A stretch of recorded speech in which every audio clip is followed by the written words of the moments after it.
Hello students, today I am going to take chapter 3, that is the nature of matter. In this lesson we will study about the classification of matter, some important terms related with chemistry. Then we are going to study about classification of molecules. Now let us start. According to Indian and Greek philosopher, matter can be divided into 5 elements. That is air, earth, fire, sky and water. According to modern science, on the basis of physical state, matter can be divided into or matter can be classified into solids, liquids and gases. This already we have studied in the previous session. So now let us study about classification of matter on the basis of its chemical constitution. So let us start now. Matter can be classified into pure substances and impure substances. Again, pure substances can be again classified into elements and compounds. Elements can be again classified as metals, non-metals, metalloids and inert gases. Let us come to impure substances. Impure substances are called mixtures, and mixtures can be classified into 2 types: homogeneous mixtures and heterogeneous mixtures. Now let us know about some important definitions.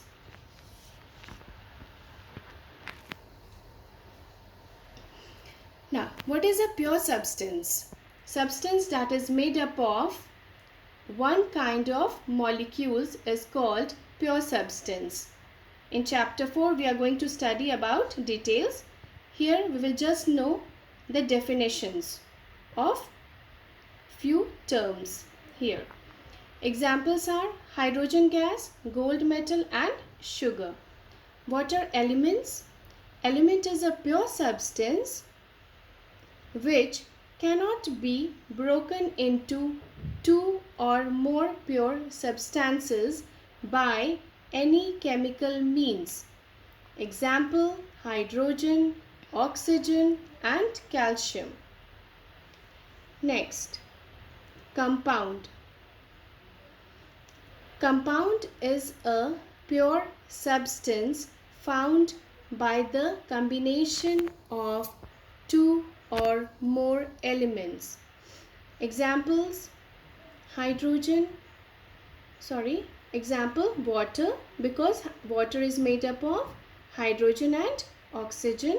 Next we have iron sulfide, because it is made up of iron and sulfur.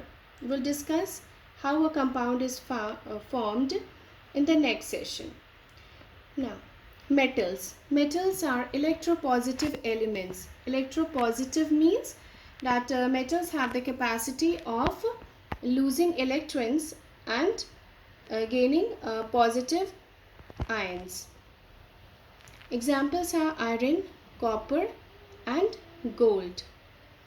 Metals can be also drawn into thin sheets when we beat it with a hammer. Metals are also good conductors of heat.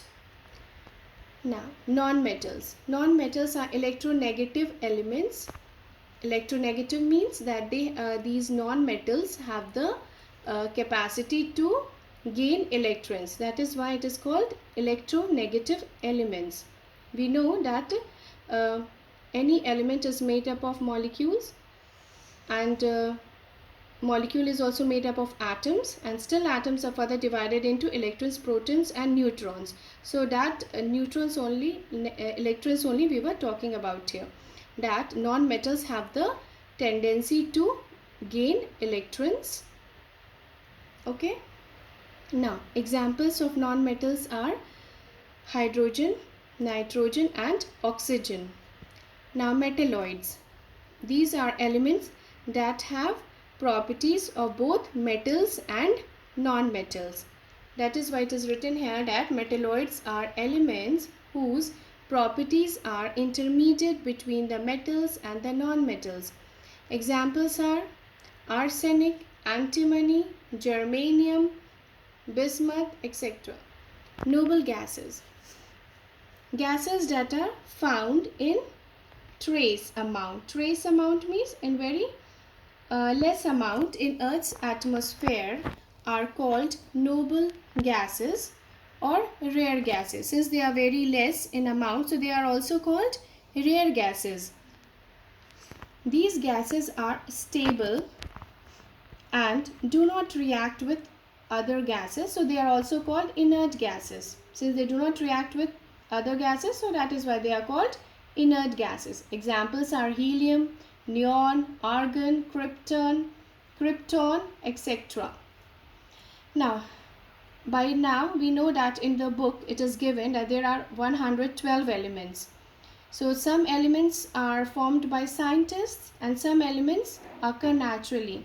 So elements that occur naturally are called natural elements. There are elements which emit harmful radiations. That is why they are called radioactive elements. Examples are thorium and polonium.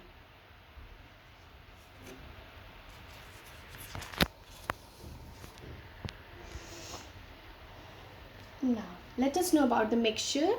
What is a mixture?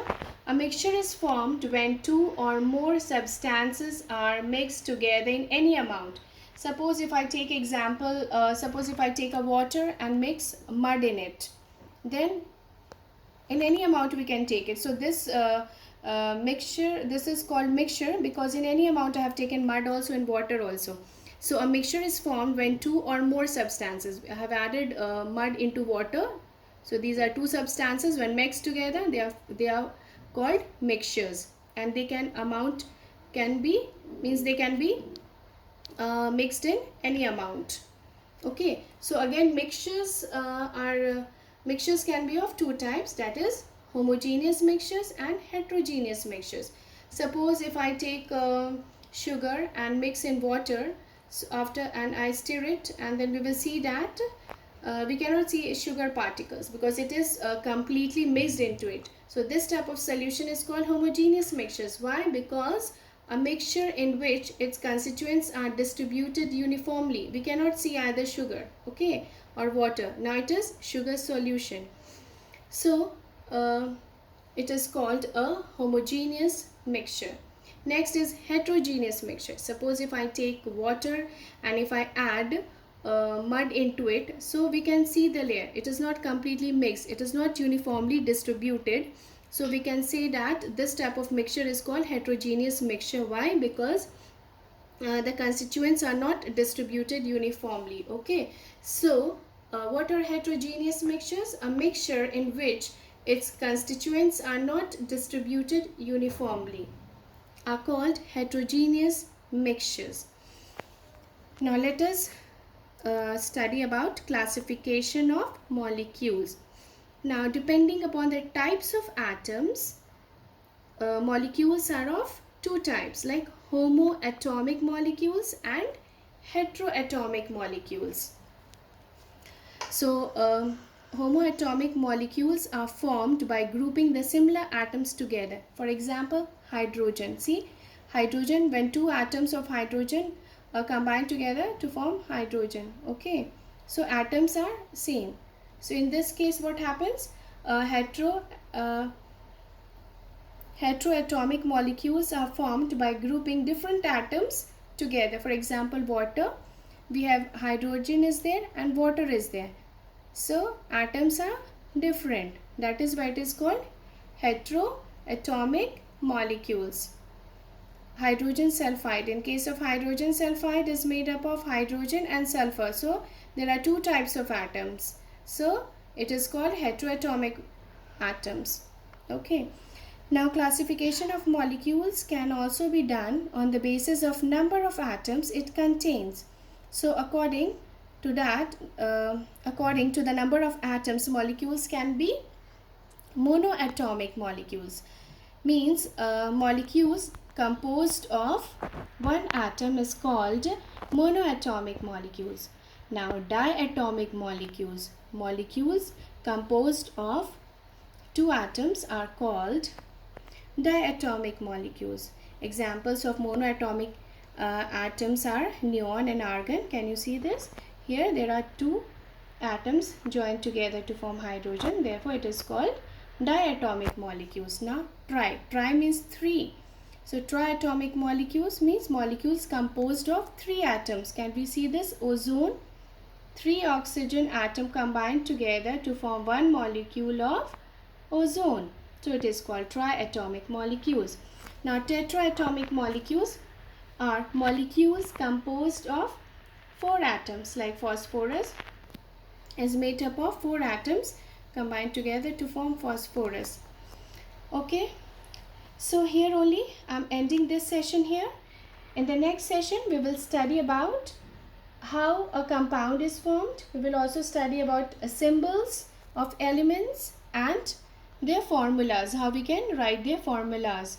So till then, just watch my videos. Assignment is watch and learn all the definitions, so that when I explain the concepts, it will be clear to you. Thank you.